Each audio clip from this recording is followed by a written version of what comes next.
Using a 30-second video taken on almost any phone, we create a 3D model of your body. And then with some AI and some other kind of clever metrics, we can predict your degrees of spinal curvature. Okay. And so the reason we do this is to be able to remotely monitor and more efficiently manage scoliosis, which is the number one most common spinal deformity. Welcome to Startup Health TV, where we celebrate the entrepreneurs and innovators who are transforming health. I'm your host, Logan Plaster, with my friend here, Philippe Miller, the CEO and co-founder of Momentum Health. Philippe, great to see you. Great to see you. Thanks for having me. Philippe, it has been exciting to watch your company grow. I remember the first time that we talked and you described this technology where you could take a photo or video of a person and kind of see the structure beneath the skin, almost like a engineer looking at a bridge. Yeah. So tell me more about Momentum and what it is. Yeah, so Momentum Health is the company, and our first product is Momentum Spine. And it's a digital health platform for remotely monitoring spinal deformities. Okay. So simplest way to explain it, using a 30-second video, or 30 to 45-second video taken on almost any phone, we create a 3D model of your body. And then on that 3D model... Of the inside of your body. Of the outside. So it's like your surface. Okay. So it's like you're visually examining... Sure. Like if you uploaded yourself as an avatar into a video game. Is an easy way to explain it. So on that 3D model, we automatically analyze relevant asymmetry. So shoulder asymmetry, waist asymmetry, trunk shift, basically overall your body's balance. And then with some AI and some other kind of clever metrics, we can predict your degrees of spinal curvature. Okay. And so the reason we do this is to be able to remotely monitor and more efficiently manage scoliosis, which is the number one most common spinal deformity. And why is regular sort of visualization of the spine important for scoliosis? Yeah, so scoliosis patients today, how it works for pediatric scoliosis is you're diagnosed too often, too late. So, screening methods right now are often inadequate. So you're coming in with sometimes like a 20 to 30 degree curve. And it's better to get it early. Of course, okay. Yeah. And so then once you're diagnosed, you go home and take a scan, or you get an X-ray every 6 months by your care team, usually a spine surgeon. And that's today's standard of care. Yeah. Okay. And so you're getting an X-ray every 6 months for up to maybe 6 years until you reach maturity. That's a lot of radiation exposure for young kids, mainly girls.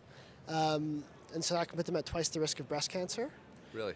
Yeah, just from the X-rays alone. And at the same time, if we wait too long between X-rays, you're missing curve progression. Okay. You're not getting them in a brace at the right time. And really, you're not optimizing the outcomes for this patient. And so with our platform, basically, once someone's diagnosed, well, firstly, it's to start, in the population health, you can screen more effectively. Okay. So in schools or in primary care, you can get scanned. Pretty much anywhere. Everybody. Yeah, easy. And then once you are diagnosed, you can be onboarded onto the app, go home, take a scan every month, and then the care team can remotely monitor curve progression. Yeah. So, for example, if you're part of the subset that's curve is growing really quickly, you have a growth spurt over the summer and things are starting to change, well, your care team can now bring you in, put you in a brace or do whatever treatment's required and stop curve progression. Okay. And at the same time, for the vast majority of patients where their curve's not changing, they're completely stable, they can avoid the hospital visit and avoid the unnecessary X-ray. Okay. Yeah. So you said your first product is Momentum Spine. Yeah. Where does that stand in terms of going to market? So Momentum Spine recently received FDA 510K clearance. Congratulations. Yeah, so we're really excited. Big milestone. Huge milestone. Was that as hard as I imagined it was? It's not an easy process, but it went relatively easily. Yeah. Now, just so I understand, you're a Canadian company. Yeah. That's FDA approval. Yeah, the US FDA. Yeah. Okay. Yeah. And we also have our Health Canada Class 1 license. Okay. But so it's been less than 2 years since we started, so relatively quick. Now, is that partially because what you're doing is really low risk, low... Exactly. Yeah. Yeah, it's pretty low risk. Low impact. Yeah, exactly. That's great, Yeah. Which is good for the children that it's good for everybody. That's the idea. If you're able to get it cleared quickly, it means it's really not gonna cause any harm. Yeah, that's the goal. All right, so you got FDA clearance. What about just going to market, partners? What does the next 12 months look like? So it's twofold. We are partnering with children's hospitals around Canada and the US, where we're doing pilot implementations. where the care team is integrating this into the standard of care. They're starting to really use it as it was designed. But at the same time, we're actually also making it available direct to consumer. Okay. So part of our clearance is we're allowed to market it over the counter. Yeah. So you can download it on the App Store. Every family with someone with scoliosis can download this app, try it out, so easy. Take a scan. And we're also working closely with other people who are part of the care team. So physiotherapists, orthotists, people in the scoliosis treatment world. Are you starting to hear back from folks who have used it? I mean, any stories? Less than 5 minutes ago, on the stairs in the conference hallway, I was talking to a patient. Really? Getting their feedback. So we're talking to customers every day, and we're tweaking the product, making it better as we go. Yeah. And it's been great hearing their stories. Yeah. And hearing about how they use de-identified stories that stand out? Right now, what's interesting, the people picking it up mostly in the direct-to-consumer are actually adults who feel like they're in that kind of no man's land, where they don't really have a care provider who's monitoring their curve closely. Okay. But it's something that kind of weighs on them, and they're worried about. They check in every so often, and no one's really watching it. And so now they're excited because they have a tool that can empower them to take a little bit more own control over their own health. Take a scan at home. Knowledge is power. You just exactly. know. Yeah.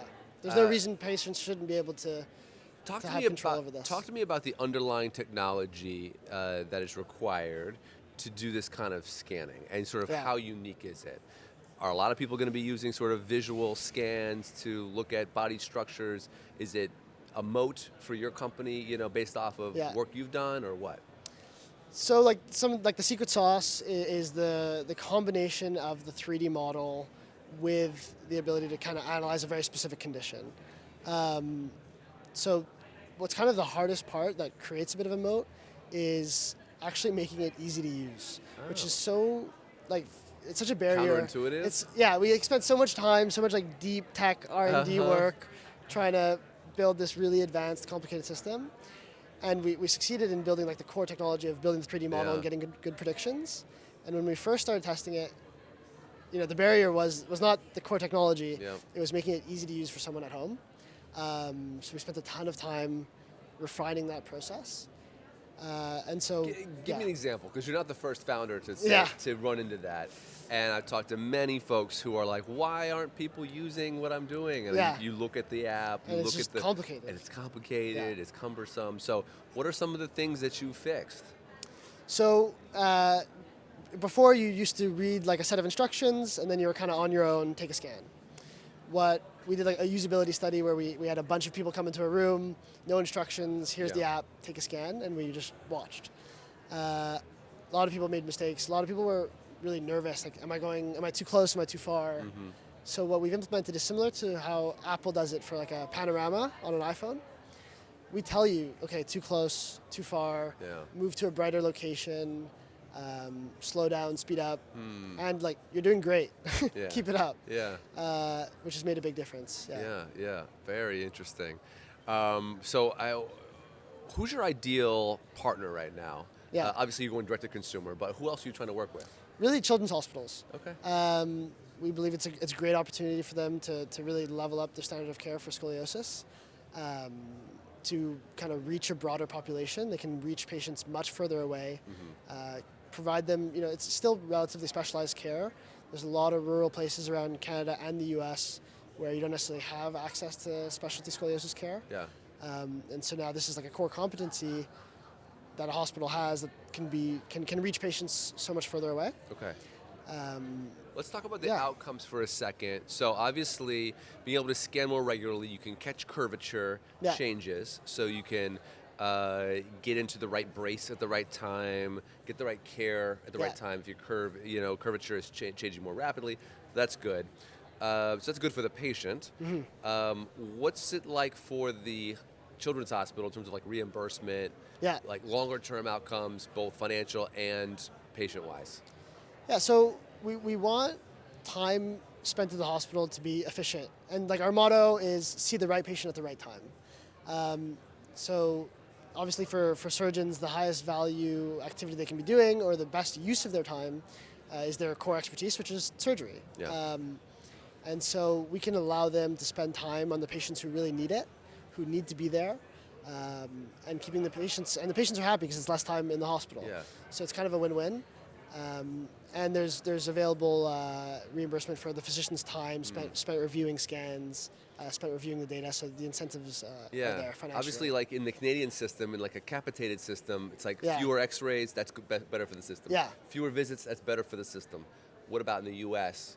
Does this still work financially in like a fee-for-service model? Yeah, absolutely. The thing that's really the moneymaker isn't X-rays in clinics. It's surgery. So allowing a hospital with the same amount of resources, same internal team, spend more time doing the higher value activities is something that's obviously going to improve the bottom line for the hospital. And also patient engagement, like locking in patients to a health system, reaching them from further away. You can reach many more patients. Yeah. Every time that you ping them and get them to shoot a video, that's an interaction with them, but you could also layer on another part of the healthcare experience. Exactly. You mentioned that Momentum Spine is your current product. That makes me assume that perhaps you're going to use this sort of technology in other areas. Yeah. Are you able to talk about anything you're thinking about? I'll leave it at that. Our thesis is that what we're building is going to be a new era of medical imaging. Okay. That's patient-centered, can be done at home, that empowers the families to have more control over their own health. And so using a 45-second video on your phone, there's going to be a whole new sector of imaging that's possible for all sorts of musculoskeletal deformities, hip and knee malalignment, cranial deformities, and all sorts of other conditions. Do you see this being incorporated in like a primary care office or an urgent care clinic where you're in front of a good mirror camera and you do a little twirl? Exactly. We'll never use a good mirror, but we'll always use the phone. Yeah. And hopefully it can become it could be standard screening for camera, everybody. somehow like laid out in a primary care office Exactly. in like an attractive way. Yeah. Sort of see do a span, and all of a sudden we've got all sorts of important data on you. Yeah, it's possible. It's possible. Very interesting. Philippe, love seeing what you're doing. Congrats on the FDA. And I think that's going to create a real inflection point for 2024. Yeah. So excited to watch what comes next. Yeah, we're excited too. Thanks for having me. All right. Thanks, Philippe. Thanks. All the best.